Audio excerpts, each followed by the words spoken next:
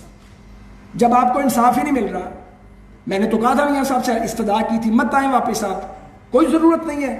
جب آ رہے تھے واپس، آپ کے خلاف ایک فیصلہ کیا گیا جو فیصلہ ہی نہیں ہے. ساری دنیا کو نظر آ رہا ہے کہ آپ کو ٹارگٹ کیا گیا. تو ضرور آ کے جو ایک آپ کے ساتھ ظلم کیا گیا، آپ نے اس کا نشانہ بننا. وہ بہادر آدمی ہیں، وہ آ گئے، ان کی صاحبزادی بھی آ گئی. میں وہ بھی کہتا تھا ان کو بھی اب واپس لے کے نہ آئیں ابھی، کیونکہ قیادتیں ملک سے باہر بیٹھتی ہیں، جلا وطنیاں ہوتی ہیں، اور بیٹھ کے بعد سے تحریکوں کی قیادتیں کرتی ہیں کہ دنیا کی تاریخ اٹھا لیں. ایسا ہی ہوا ہے. بہرحال وہ وقت گزر گیا ہے، وقت یہ بھی گزر جائے گا. بہت سے لوگوں نے جیل کاٹ لی ہے، اگر کسی اور کے مقدمے وہ بھی کاٹ لے گا، جیل لے گا. ہم نے یہاں ہی رہنا، ہم نے یہاں مریخ پہ تو چلے نہیں جانا، اور ہم نہیں ہوں گے تو ہماری اولادیں ہوں گی. ہم اپنی اولادوں کو بھی اس کام کے لیے تیار کر رہے ہیں. میں نے اپنے بچوں کو اور سلمان صاحب کے بیٹوں کو ہم نے لاء میں اسی لیے بھیج دیا ہے.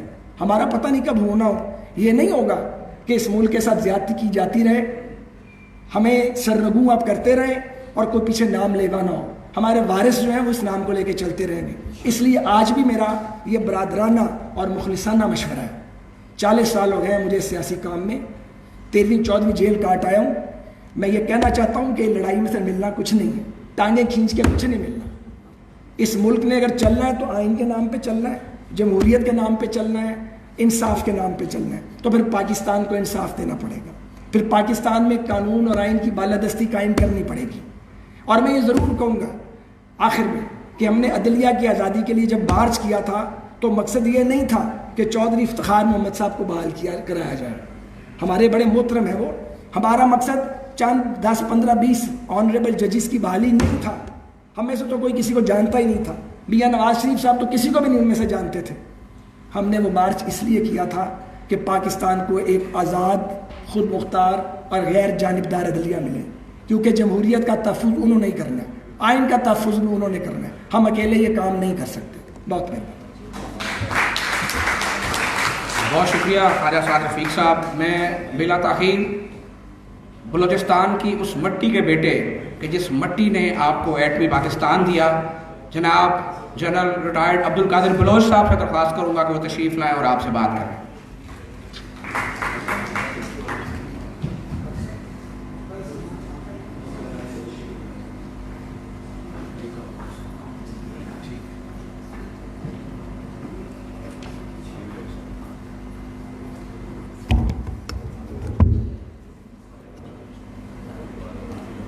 اعوذ باللہ من الشیطان الرجیم. بسم اللہ الرحمن الرحیم. جناب میاں شہباز شریف صاحب، اکابرین پاکستان مسلم لیگ نون، حاضرین مجلس، السلام علیکم. پابندی یہاں پر یہ لگائی گئی ہے کہ کم سے کم بولنا ہے، اور میں تھوڑا سا ایک متعصب آدمی ہوں، معذرت چاہتا ہوں. ایک صوبے کی نمائندگی کر رہا ہوں اور پنجاب کی نمائندگی کرنے والے بہت سارے لوگ ہیں، تو لہٰذا میں تھوڑا سا زیادہ ٹائم لوں گا تاکہ اپنے خیالات آپ کے سامنے میں رکھ لوں اور اپنے صوبے کے احوال کے بارے میں آپ سے بات چیت کروں گا. جہاں تک یوم تکبیر کا تعلق ہے، میں ایک چھوٹا سا مثال دوں گا. 2 پہلوان جب سامنے آ جاتے ہیں اور ایک پہلوان کے بارے میں یہ معلوم ہوتا ہے کہ اس میں اتنی طاقت ہے اور اتنے سارے لوگوں کو اس نے گرایا ہے، اچھاڑا ہے، یہ کیا ہے، وہ کیا ہے، اور دوسرے کے بارے میں کوئی یقین نہیں ہے کہ اس میں کیا ہے، کیا نہیں ہے، کتنی قابلیت ہے، کتنی اہلیت ہے، اس کا دل کتنا بڑا ہے، اس کے دل گردے میں کتنی طاقت ہے، اس کے جسم میں کوئی طاقت ہے کہ نہیں ہے.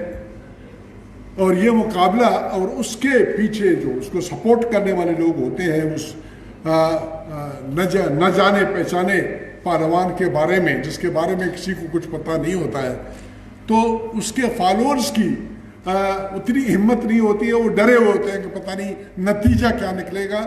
اور جو دبنگ قسم کا پہلوان ہے اور جس کی اہلیت اور قابلیت کے بارے میں سب کو پتہ ہے، وہ لوگ بڑے ہمت میں رہتے ہیں.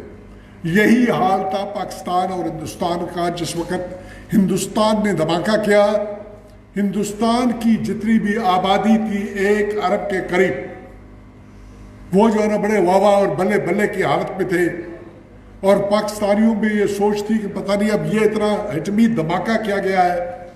ہیروشیما اور ناگاساکی والے مثال لوگوں کے سامنے تھے، اور یہاں پر لوگوں کی ہمت زمین کے نیچے چلی گئی تھی. اور اس وقت ایک مرد مجاہد کی ضرورت تھی، جس کو سامنے آنے کی ضرورت تھی. اس کے لیے تیاری لوگوں نے کیا تھا. ان کو سلام کرتے ہیں. سلام تھا کس کو؟ ڈاکٹر قدیر خان کو. سلام ہمارا بھٹو صاحب کو. سلام ہمارا 98 سے پہلے والے جتنی بھی حکومتی ارکان تھے ان سب کو سلام. انہوں نے اپنی تیاری مکمل کی ہوئی تھی، لیکن قوم کو پتہ نہیں تھا کہ ہمارے پاس کیا ہے کیا نہیں ہے. اور اس وقت ہمارے اوپر بڑے پریشر تھے.